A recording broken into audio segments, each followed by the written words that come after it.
শুভ সকাল সবাইকে। এটা দেখে নিশ্চয়ই অনেকে চিনতে পারছো, অনেকে চিনতে পারছো না। যারা বাঙাল তারা নিশ্চয়ই চিনতে পারছো। এটাকে বলে লতি। এটা বাঙালদের খুব একটা ফেমাস খাবার। এখন তো অনেকেই খায়, সবাই খায়। এটা দিয়ে আজকে চিংড়ি মাছের একটা কলা পাতায় একটা দারুণ রেসিপি তোমাকে দেখাবো, যেটা মা বানায়। খুবই সহজ। এবার মেন ইম্পর্টেন্ট, এই যে ছাড়িয়ে রেখেছে মা, এই ছাড়ানোটা খুব ইম্পর্টেন্ট কিন্তু। ঠিক আছে? এই যে মা দাও কীভাবে বটির সাহায্যে কীভাবে এর উপরে যে খোসাটা আছে সেটাকে কিন্তু ছাড়িয়ে নিচ্ছে। ভালোভাবে খোসাটা তোমাদের ছাড়াতে হবে। তোমরা যদি তোমাদের ঘরে যদি বটি না থাকে, তোমরা ছুরির সাহায্যে মানে নাইফের সাহায্যেও কিন্তু এই প্রসেসটা করতে পারো। কিন্তু মনে রাখবে, খুব ভালোভাবে কিন্তু এর খোসাটা ছাড়াতে হবে, নাহলে কিন্তু ভালো লাগবে না। ছাড়িয়ে দেখো এরকম একটা টেক্সচারে থাকবে আর কি, ছাড়ানোর পরে এরকম টাইপের হয়ে যাবে আর কি দেখতে। এই জন্য দেখো ভালো করে, ওই জন্য এটাকে বেশি করে দেখাচ্ছি, যাতে তোমরা বুঝতে পারো যে কীভাবে ছাড়াতে হবে প্রপারলি। ঠিক আছে? এর পরের স্টেপগুলো ভালো করে ফলো করো। আর ভালো লাগলে লাইক আর সাবস্ক্রাইব করে দিও, পরের স্টেপগুলো ফলো করো। দেখো এগুলো কমপ্লিট এরকমভাবে ছাড়ানো হয়ে গেছে সুন্দরভাবে। এর উপরে যে খোসাটা আছে ওটাকে এরকমভাবে সুন্দরভাবে ছাড়িয়ে দিতে হবে। এবার মা এতে নুন দিয়ে মা কতক্ষণ রাখতে হবে? মিনিট 20 এভাবে ভালো করে নুন মাখিয়ে রেখে দেবে। অনেক সময় কি হয়, একটু ইচিং হতে পারে, চুলকায় যাকে বলে গলায়, কচুরি পার তো ওই জন্য ভালো করে এটাকে নুন মাখিয়ে যদি 15-20 মিনিট রেখে দাও, তাহলে ওই চুলকানিটা হবে না আর কি, গলাতে ইচিংটা হবে না। ঠিক আছে? দেখো এইভাবে জাস্ট কিছুক্ষণ মাখিয়ে রেখে দেবে, ব্যাস। কলা পাতা আনতে এসেছি আর কি। লতি দিয়ে কলা পাতা, লতি চিংড়ি কলা পাতা দিয়ে হবে, কলা পাতায় হবে। কিন্তু এখানে কলা গাছগুলো, এটাও ঠিক নয়। ওই যে কলা গাছটা, এইটা থেকে নিতে হবে।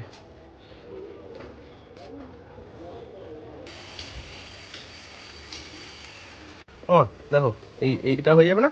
হ্যাঁ হ্যাঁ হয়ে যাবে, হয়ে যাবে না? সুন্দর, সুন্দর কলা পাতা হয়েছে। এবার এটাতে হবে এটা সঙ্গে এটা। দেখো অ্যাকচুয়ালি কি বলতো, কালকে চিংড়ি মাছ এনেছিলাম, সেখানে মায়ের কোনো আইডিয়া ছিল না যে এরকম লতি দিয়ে চিংড়ি বানানো। তো এটা সেই জন্য মা ভেজে রেখেছিল কালকে। কিন্তু তোমরা যদি কাঁচা দাও, মানে চিংড়িটা এনে যদি কাঁচা এর সাথে যেভাবে মা বানাবে তার সাথে যদি বানাও, তাহলে তার টেস্টটা কিন্তু আলাদা। কিন্তু এখন যখন কাঁচা নেই, এটাই আছে, এটুকু রয়ে গেছে আর কি, ভাজা রয়ে গেছে, তো ভাজা দিয়েই বানাবে আর কি। কিন্তু তোমরা কিন্তু পারলে কাঁচা দিয়ে বানিও, র র চিংড়িটা দিয়ে বানিও আর কি। ঠিক আছে? তারপর দেখাচ্ছিলাম। দেখো 15-20 মিনিট করেছিলাম রাখতে। দেখো দেখার পর দেখো একটু দেখো, একটু জল ছেড়ে দিয়েছে। দেখো এবার এটাকে ভালো করে ধুয়ে নিতে হবে। ওভাবে কোথাও একটা পাত্র নিয়ে ভালো করে জল দিয়ে ওটাকে ভালো করে কচলে তোমরা ভালো করে একটু করে ধুয়ে নিলেই দেখবে এতে আর কি, এটা করলে গলায় যে একটু ইচিং বা চুলকোয়, সেই জিনিসটা আর হবে না, কমে যাবে। আর লতিটা দেখবে অনেক নরম হয়ে যাবে, সফট হয়ে যাবে, খেতে অনেক সফট হয়ে যাবে। যাই হোক, আমাদের সেই শিলবাটা চলে এসছে। সর্ষে একই, আর এটা গোটা জিরে, কালো সর্ষে, গোটা জিরে আর কাঁচা লঙ্কা পরিমাণ মতো, তোমরা যেভাবে ঝাল খাবে সেরকম। এটাকে আবার মা পরিষ্কার সুন্দর করে বেটে নেবে। তোমরা পারলে গ্রেডও করে নিতে পারো মেশিনে, যেটা কিন্তু শিলবাটাতে করলে সব থেকে বেটার হবে।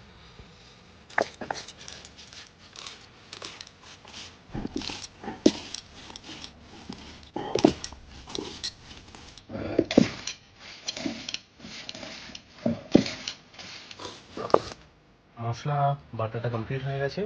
এবার দেখো কিভাবে মিক্স করতে হবে। খালি ধুয়ে রাখা লতিগুলোকে এরকম নিয়ে নেবে, নিয়ে তার মধ্যে চিংড়ি, আমাদের একটা ভাজা চিংড়ি দেওয়া হয়েছে, তোমরা পারলে কাঁচা চিংড়ি দিও, আরও ভালো হবে, যেটা আগে বলেছি। এবার তার মধ্যে মশলা সব কিছু, এবার যেটা বাটা মশলাটা দিয়ে দেওয়া হলো। এবার ভালো করে, এবার এর সাথে যে গুঁড়ো মশলাটা যাবে, সেটা যাবে অনলি দুটো।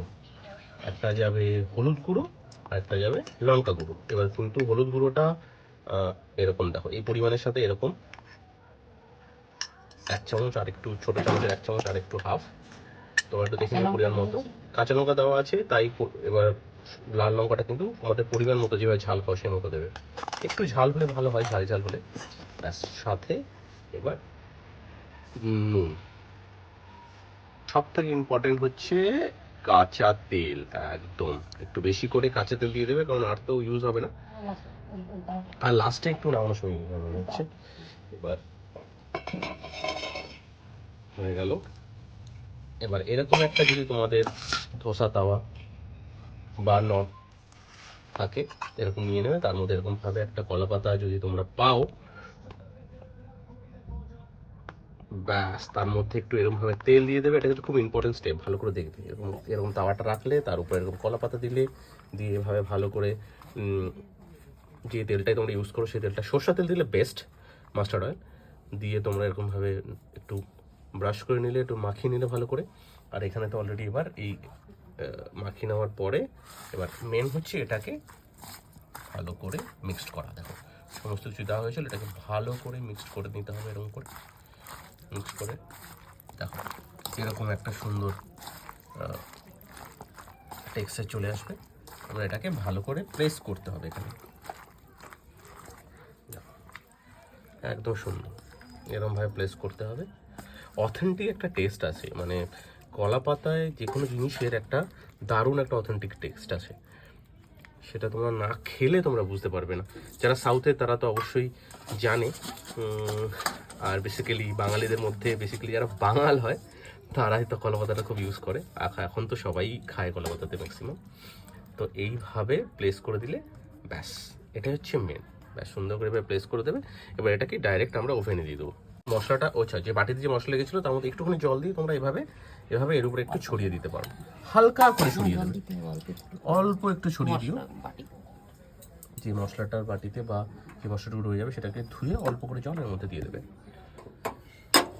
চলে একটু এবার এটাকে সুন্দর করে এরপরে প্লেস করে দিতে হবে। দেখো প্লেস করে দিলে দিয়ে এবার এটাকে ঢেকে দিতে হবে না, ব্যাস এভাবে ভালো করে ঢেকে দেবে। এর উপরে কিছু ওয়েট দিতে হবে না, কিছু দিতে হবে, নর্মাল এরকম ঢেকে রাখতে হবে। এটা কতক্ষণ থাকবে এরকম ভাবে?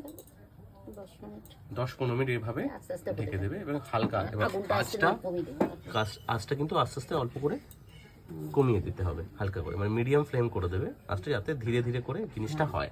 ঠিক আছে, তারপর এরপরে আমি দেখাচ্ছি। অনেক হয়ে গেছে, অন্তত 15 মিনিট এভাবে ঢেকে করার পরে দেখো এরকম ভাবে হয়ে এসেছে। দেখো এবার এর উপর থেকে কি কাঁচা তেল ছড়িয়ে দিতে হবে না? আচ্ছা, এটা হালকা করে একটু কাঁচা তেল হয়ে এসছে, পুরো কমপ্লিট হয়ে গেছে। আচ্ছা এবার এটাকে আবার উল্টে দিতে হবে। এক পিঠ হয়েছে, মানে এর নিচের দিকের পিঠটা হয়েছে, এবার উপরের পিঠটা হবে। ওই জন্য উপরে একটু তেল দিয়ে দিল কাঁচা তেল, সরষের তেল। এবার এটাকে উল্টাবে। দেখো দেখো নামানোর টেকনিকটাকে এরকম ধরে কলা পাতাটাকে কোনো একটা প্লেটের উপরে এভাবে নামিয়ে নেবে।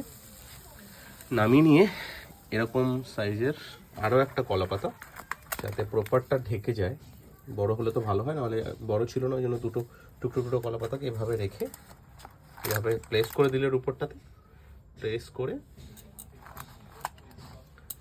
এরকম আরেকটা থালা ঠিক ওর উপরে মাপে এরকম রেখে জাস্ট এটাকে ফোল্ড করে দিল। নাইস, এটাই কিন্তু খুব ইম্পর্টেন্ট। কতটা হয়েছে কমপ্লিট হয়েছে? এবার নেমে নাও, নামিয়ে দাও। কি নামাবে এখন নাকি? টেক্সচারটা কি ফার্স্ট ক্লাস, দারুণ এসেছে।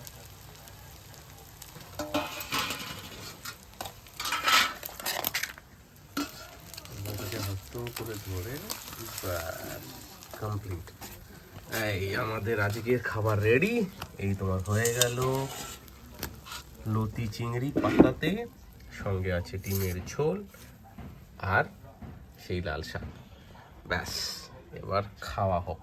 তোমরা খেয়েও এরকমভাবে বানিয়ে খেয়ে জানিও কেমন লাগলো, অবশ্যই কমেন্টস করো। আর ভালো লাগলে সাবস্ক্রাইব করো, লাইক করো।